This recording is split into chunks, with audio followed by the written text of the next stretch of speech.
हम इन दिनों एक बहुत महत्वपूर्ण विषय पढ़ रहे हैं विलोम शब्दों के बारे में। तो विलोम शब्दों के बारे में जैसा कि हमने पीपीटी में बहुत कुछ जाना और हमने कक्षा में भी बहुत कुछ जाना, लेकिन कई ऐसे बिंदु हैं जिनको समझना एक उसका बार बार उसकी पुनरावृत्ति बहुत ज़रूरी है, और जो कि 1 या 2 कक्षा में ऑनलाइन कक्षाओं के माध्यम से उतना ज़्यादा, कभी कोई बच्चा अनुपस्थित हो जाता है तो उसके लिए बहुत मुश्किल है। तो ये वीडियो बच्चों आपके उन्हीं संदेहों को दूर करने के लिए बनाई गई है कि जब हम विलोम शब्द पढ़ते हैं तो हमें ये तो बचपन से पता होता है कक्षा दूसरी से कि विलोम शब्द हमेशा किसी शब्द का उल्टा अर्थ होता है। ठीक है, किसी भी शब्द के बारे में उसका उल्टा अर्थ देने वाले शब्द को हम विलोम शब्द कहते हैं। लेकिन समस्या तब आती है जब हम प्रश्न को ध्यान से नहीं पढ़ते और परीक्षा में प्रश्न होता है कि निम्नलिखित शब्दों का दिए गए शब्दों के विलोम लिखिए या निम्नलिखित दिए गए शब्दों के लिंग बदलिए। जहाँ से आप लिंग बदलने में और विलोम को लिखने में संदेह में आते हैं वहाँ आपसे हो जाती है गलती, क्योंकि बहुत सारे शब्द ऐसे मिलेंगे जिनके लिंग बदलो भी वैसे ही हैं जैसे उनके विलोम हैं। जैसे लड़का का लड़की, और जैसे गाय का बैल।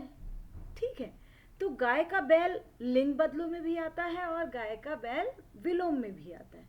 लेकिन जब हम बूढ़ा शब्द को पढ़ते हैं तो लिंग बदलो में हमें क्या होता है कि लिंग बदलो में उसका बूढ़ा का बुढ़िया हो जाता है, क्योंकि हम उस समय उसे पुल्लिंग से स्त्रीलिंग में बदल रहे होते हैं। लेकिन जब हम उसका उल्टा लिखते हैं तो बूढ़ा कौन हुआ? जो बहुत बुजुर्ग है, जो बहुत बूढ़ा है ना, वृद्ध है। तो उसका उल्टा क्या होगा? बच्चा। ऑफ कोर्स उसका उल्टा बच्चा होगा, है ना। और क्या बूढ़ा का बच्चा हो सकता है इसका उल्टा? इसी प्रकार से जैसे एक राजा है, राजा का हम लिंग बदलो लिखते हैं रानी, तो हमारे दिमाग में क्या आता है कि भाई विलोम शब्द मैम ने पूछा तो राजा का रानी। लेकिन ऐसा नहीं है, राजा का विलोम कभी भी रानी नहीं होता, क्योंकि राजा एक धनवान व्यक्ति है, राजा एक अमीर व्यक्ति है, और राजा का उल्टा तो होगा रंक, यानी कि गरीब व्यक्ति। तो हमें प्रश्न को ध्यान से पढ़ना है कि प्रश्न ने हमसे क्या पूछा है, राजा का विलोम पूछा है या राजा का लिंग बदलो पूछा है। अगर लिंग बदलो पूछा है तो राजा का स्त्रीलिंग होगा रानी और रानी का पुल्लिंग होगा राजा।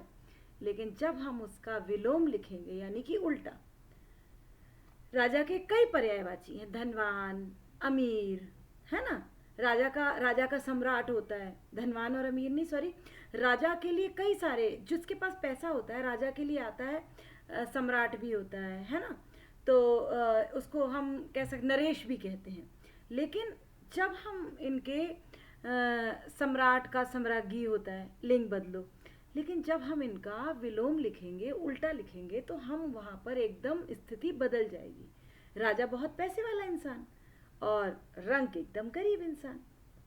गाय का बैल हो सकता है, लेकिन बूढ़ा का लिंग बदलो तो बुढ़िया है, लेकिन बूढ़ा का बच्चा या बूढ़ा का जवान।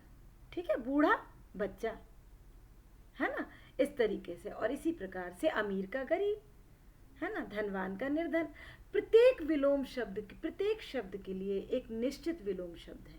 यदि आपने निडर का डरपोक किया, ठीक है, डरपोक का निडर किया, लेकिन यदि आपने कोई शब्द आया और कोई शब्द आया, जैसे इसी को लेकर के निडर की जगह पर आ गया बहादुर, है ना, बहादुर। बहादुर का क्या होगा विलोम बताइए, आप सोचिएगा। बहादुर का यदि हम लिख देंगे निडर का डरपोक, बहादुर का कायर, है ना। तो इसीलिए कहते हैं कि किसी भी शब्द के लिए अमीर के लिए गरीब बना है और राजा के लिए रंक बना है ना। तो हमें ये ध्यान रखना पड़ेगा कि कौन से शब्द के हिसाब से उसका जोड़ा किसके साथ विलोम का सही बैठता है। ठीक है बेटा, अमीर के साथ गरीब, धनवान के साथ निर्धन और राजा के साथ रंक, और लिंग बदलो में राजा के साथ राजा का रानी। तो हमेशा याद रखिए कि प्रश्न को आपको ध्यान से पढ़ना है, और विलोम हमेशा उल्टा होता है, उसका लिंग नहीं बदलते उसमें, ध्यान रखिएगा। इस प्रकार से आपके लिए ये बहुत आसान हो जाएगा। यदि आप कुछ शब्दों को अपने आसपास से बटोरेंगे, समेटेंगे, तो आपको बहुत सारे शब्द ऐसे मिलेंगे जिसमें आपको लिंग बदलो और विलोम लिखने में बदलने में काफ़ी सारी समस्याओं का आपकी समाधान होगा। ठीक है, यदि आपको अभी भी कोई समस्या हो तो आप कमेंट बॉक्स में लिखिए, आपको फिर से वीडियो बना के इन समस्या का समाधान करूँगी। मिलते हैं